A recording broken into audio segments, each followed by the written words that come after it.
राष्ट्रपति Donald Trump ने अपनी पीठ थपथपाते हुए ईरान में घुसकर पायलट को निकाल लाने का किस्सा बताया है, तो दूसरी तरफ ईरान का कहना है कि पायलट को बचाने के अभियान के दौरान अमेरिका के कई फ्लाइंग ऑब्जेक्ट्स को तबाह कर दिया गया।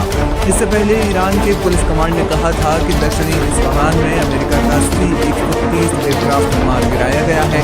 पुलिस कमांड ने बताया कि ईरान के एयरोस्पेस, ग्राउंड फोर्स और पॉपुलर यूनिटी ने मिलकर ज्वाइंट ऑपरेशन चलाया था।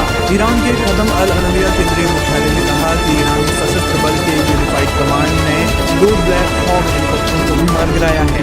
इससे पहले ईरान की सेना ने बताया था कि उसने 2 इजरायली ड्रोन नष्ट किए हैं। डोनाल्ड ट्रंप ने पायलट को सुरक्षित बचाने का दावा करते हुए कहा था कि उसकी सेना को कोई नुकसान नहीं पहुंचा है और ये अभियान साबित करता है कि ईरान के आसमान में भी अमेरिका की भी चलती है। राष्ट्रपति ट्रंप ने यह भी दावा किया कि अमेरिका के हमले में ईरान के शीर्ष सैन्य अधिकारी मारे गए हैं। हालांकि डोनाल्ड ट्रंप ने ये स्पष्ट नहीं किया कि भीषण हमला कब किया गया, लेकिन उन्होंने एक वीडियो साझा किया जिसमें किसी स्थान से धुआं उठता हुआ दिखाई दे रहा है।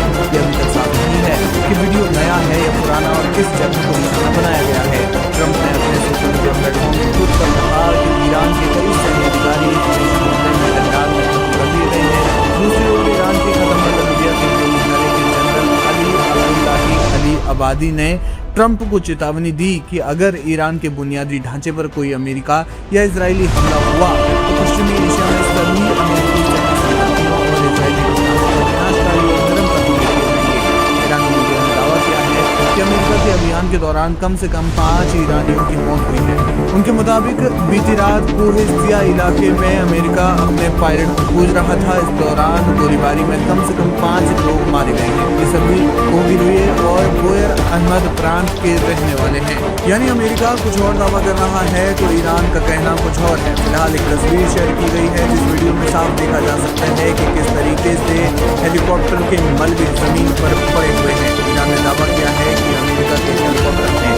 फिलहाल देखना ये होगा कि जंग लगातार बढ़ती जा रही है, कब शांत होगी और आगे किस ओर ये रुख करेगी।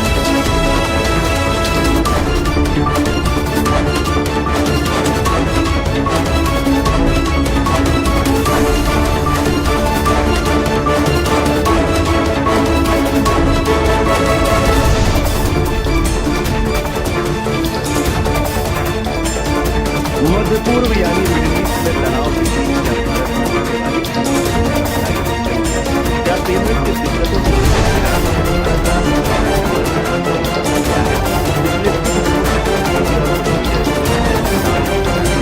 लेकिन अब भारत सरकार की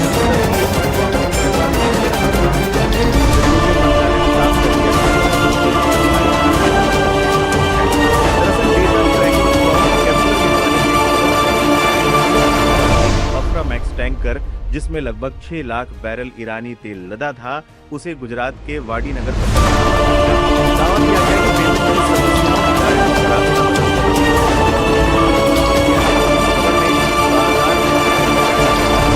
बीच पेमेंट का कोई बड़ा सफर हो गया है। इन खबरों को पेट्रोलियम और प्राकृतिक गैस मंत्रालय ने बताया। सरकार के मुताबिक ईरानी कच्चे तेल के आयात में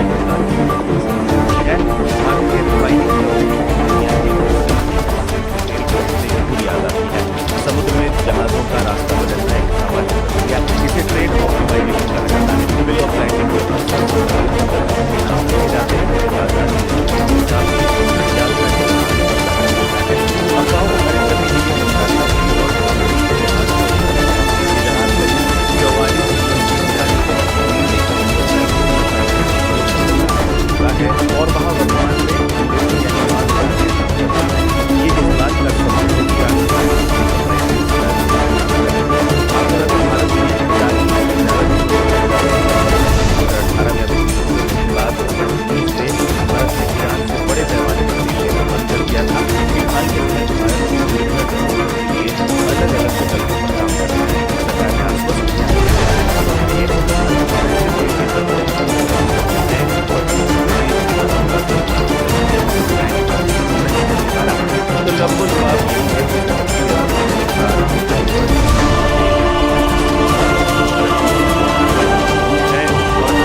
मिडिल ईस्ट में जारी तनाव के बीच ईरान ने एक ऐसी चाल चली है जिसने वैश्विक कूटनीति और रक्षा विशेषज्ञों को हैरान कर दिया है।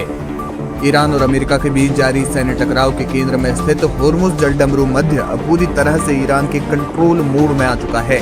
ईरान ने इस रास्ते को पूरी तरह से बंद करने के बजाय अब इसे एक फिल्टर कॉरिडोर में तब्दील कर दिया है, जहां वो खुद तय कर रहा है कि कौन सा जहाज गुजरेगा और कौन सा नहीं। शिपिंग डेटा और सैटेलाइट तस्वीरों से जो जानकारी सामने आई है वो चौंकाने वाली है।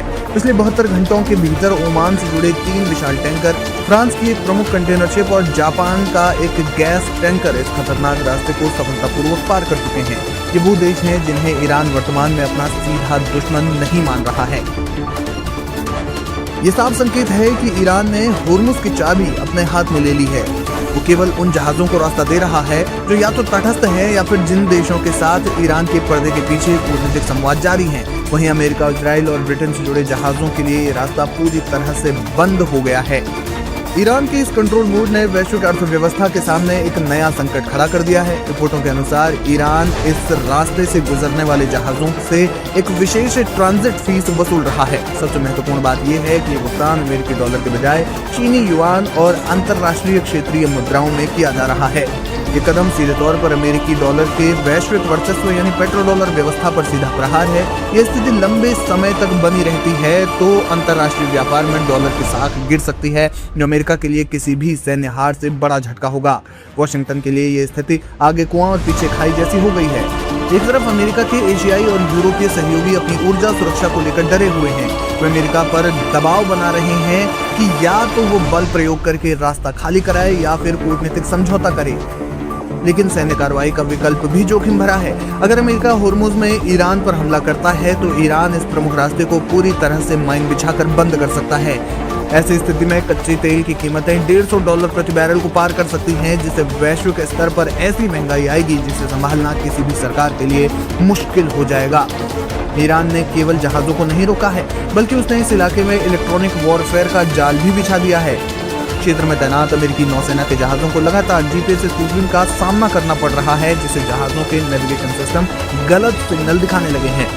ईरान ने अपनी कोस्टल मिसाइल बैटरी और आत्मघाती ड्रोन्स को हाई अलर्ट पर रखा है, जिससे किसी भी जहाज के लिए बिना ईरानी अनुमति के यहां से गुजरना आत्मघाती साबित हो सकता है। यानी कि कुल मिलाकर ईरान कंट्रोल मोड में आ चुका है।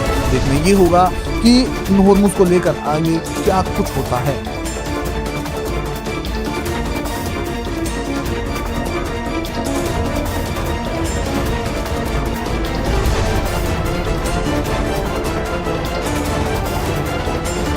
मिडिल ईस्ट में जारी भीषण सैन्य संघर्ष के बीच ईरान के पूर्व विदेश मंत्री और परमाणु समझौते के मुख्य सूत्रधार रहे मोहम्मद जवाद जरीफ ने अपने देश को एक सलाह दी है, यानी ईरान को सलाह दी है। दरअसल अमेरिकी पत्रिका फॉरेन अफेयर्स में प्रकाशित एक लेख में जरीफ ने तर्क देते हुए सलाह दी। कहा, ईरान को अब जीत की घोषणा करनी चाहिए और एक ऐसे समझौते की ओर बढ़ना चाहिए जो न केवल इस युद्ध को समाप्त करे बल्कि भविष्य के संघर्षों को भी रोके। जरीफ ने आगे सुझाव देते हुए कहा, ईरान को अपने परमाणु कार्यक्रम पर सीमाएं लगाने और दुनिया के सबसे महत्वपूर्ण तेल मार्ग स्ट्रेट ऑफ हॉर्मुज को फिर से खोलने का प्रस्ताव देना चाहिए। इसके बदले में ईरान को अपने ऊपर लगे सभी अंतर्राष्ट्रीय प्रतिबंधों को पूरी तरह समाप्त करने की मांग करनी चाहिए। जरीफ का मानना है कि अमेरिका ने पहले भले ही यह सौदा न माना हो, लेकिन वर्तमान युद्ध की भयावहता को देखते हुए अब वह इसे स्वीकार कर सकता है। जरीफ ने अमेरिका और ईरान के बीच एक पारस्परिक अनाक्रमण समझौते का प्रस्ताव दिया। इसके तहत दोनों देश भविष्य में एक दूसरे पर हमला न करने की औपचारिक शपथ लेंगे। उन्होंने सुझाव दिया कि ईरान को अमेरिका के साथ आर्थिक संवाद और व्यापार के द्वार खोलने चाहिए। यह न केवल दोनों देशों के लोगों के लिए फायदेमंद होगा, बल्कि दशकों पुराने अविश्वास को कम करने में भी मदद मिलेगा। जरीफ के अनुसार इस समझौते से ईरान के नेतृत्व को अपना ध्यान विदेशी दुश्मनों से बचाव के बजाय अपने नागरिकों को जीवन स्तर को सुधारने और देश के शानदार भविष्य के निर्माण पर केंद्रित करने का अवसर मिलेगा। जरीफ का यह लेख ऐसे समय में आया है जब ईरान चौतरफा सैन्य और आर्थिक दबाव का सामना कर रहा है। जीत की घोषणा करने का उनका सुझाव दरअसल एक कूटनीतिक रणनीति है। इसे ईरान बिना अपना सम्मान खोए युद्ध से सम्मानजनक विदाई ले सके, ऐसा कहा जा रहा है। उनका मानना है कि ईरान ने अपनी प्रतिरोध क्षमता दिखाकर अपना लक्ष्य हासिल कर लिया है और अब शांति वार्ता की मेज पर बैठने का यही सही समय है। अब सवाल ये है कि कौन है जवाद ज़रीफ।